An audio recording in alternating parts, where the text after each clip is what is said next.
Shooters Association have the best Hall of Fame in the country, and I think we're recognized as such, and we intend to continue. Having been around skeet as long as I have, I've had the opportunity to see so many of y'all come up through the ranks and shoot, and I've seen some of the people that were there as I got there, and I've seen the tremendous effort that people have put in to getting to this point in their career. And it's a real honor for me tonight to introduce two people that are so deserving. I've known Dick Dursham since I started, and Dick was one of the first people to take me under his wing and help me and show me what I needed to do to advance in the game. And I've watched John as he's grown as a shooter to become just the best of the best, and I'm so pleased.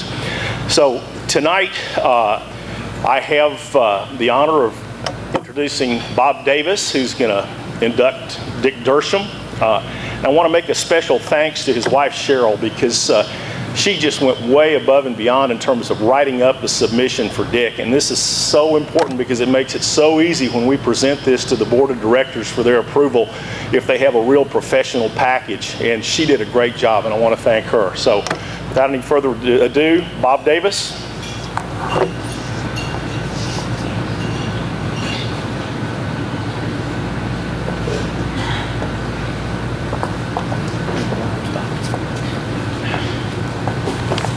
Well, hello again. Seems like just yesterday that I was up here introducing y'all to Lynn Dursham as she was inducted to the Hall of Fame. And now here I am introducing another Dursham, Dick Dursham, and it's my honor to do that. I've known Dick for 49 years come September. I've known him through our mutual interests of fast cars, accurate rifles, and at a later date, skeet. I kind of got paid back. I introduced him to competitive rifle shooting, and he returned the favor by introducing me to a much more expensive hobby, which was skeet. But Dick's always tried to excel at everything he's done, and he's done a darn good job at it. So it was natural that when he found skeet and introduced Lynn to it, and she took to it, and then two of his daughters followed along, and like Doc Biddle, Dick took me under his wing 30 years ago when I started shooting skeet, and I didn't know a high house from a low house, but he let me shoot on their squad and put up with my amateurish ways when I started out. But Dick's attributes go much further than just his shooting prowess. He was a championship small bore rifle shooter when he did that, and then as he took up skeet while he was shooting, he was on the TSSA All-State team for 18 times. So he's an accomplished shooter, but always beyond that, he cared about the game. He wanted people to enjoy the game. He wanted people to love the game as he and his family did.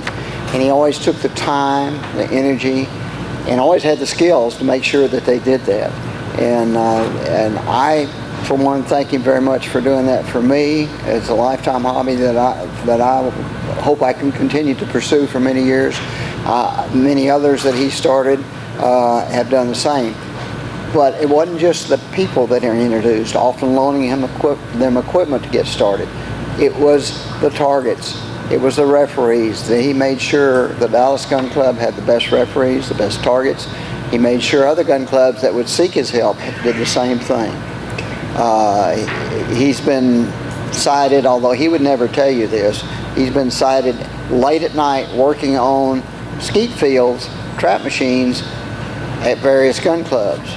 Paris, DeSoto, just Tyler, just to name a few.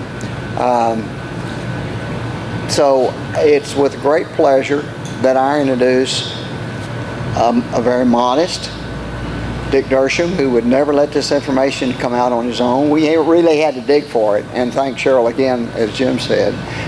Thank the Hall of Fame Committee, thank the Hall of Fame Committee, thank the Board of Directors.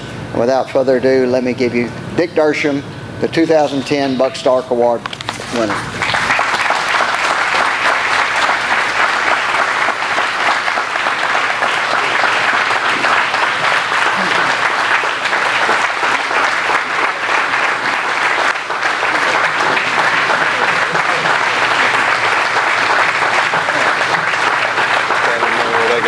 really good. Okay. Thanks, Bob. Thanks to the committee and the board for making this possible. Everybody that does this kind of stuff has lots of help. Ann Myers was not only the manager of the gun club, she was the stat office. She had the delightful job of managing the squatting. That was a job that had no mixed emotions. Either people were ecstatic or really pissed off. Most of the work on the field was done by Denny Page and J.B. Maples. These guys were a delight to work with. They cared what was going on. They wanted the club to look good. They painted around the windows before every shoot and had the trap kids sweeping the sidewalks between rounds. Then he had a meeting with the trap kids every morning before shooting started. God help the kid who walked out of the house when somebody was shooting low 5 or low 6. They wanted to throw the best targets possible. They walked the fields during the shoots looking for problems and adjusting machines for any squad that wanted that done. If I was out in some remote area at a shoot and got stuck with more machine problems than I could handle, they would drive down on their own time and help. That kind of help's hard to find. A good example of this was in Tyler. Now, John Hill gets tired of hearing this, but I thought it was hilarious. Steve Fry decided the best way to install an oversized trunnion pin in a Winchester machine was with a hammer. Then he couldn't figure out why the elevation crank wouldn't move. I called Benny. He drove down with a new pin and the oversized reamer. Al Topham, Jimmy Ray, Rayburn Rash kept me out of all kinds of trouble. What a pain in the butt I was. I couldn't just call and say we needed X number of referees. I wanted the best and made a real nuisance of myself micromanaging that on the phone. They ran all the shoot-offs, and Al delighted in being the protest committee. He was really in his element doing that. They became rare. One of the things that I enjoyed most about holding the international shoots under Al's direction was that it was the first time I ever got kicked out of a trap house. It wasn't the last. They didn't tell me it was against the rules to adjust targets after they were set in the morning. You can't help it, the low house looked flat.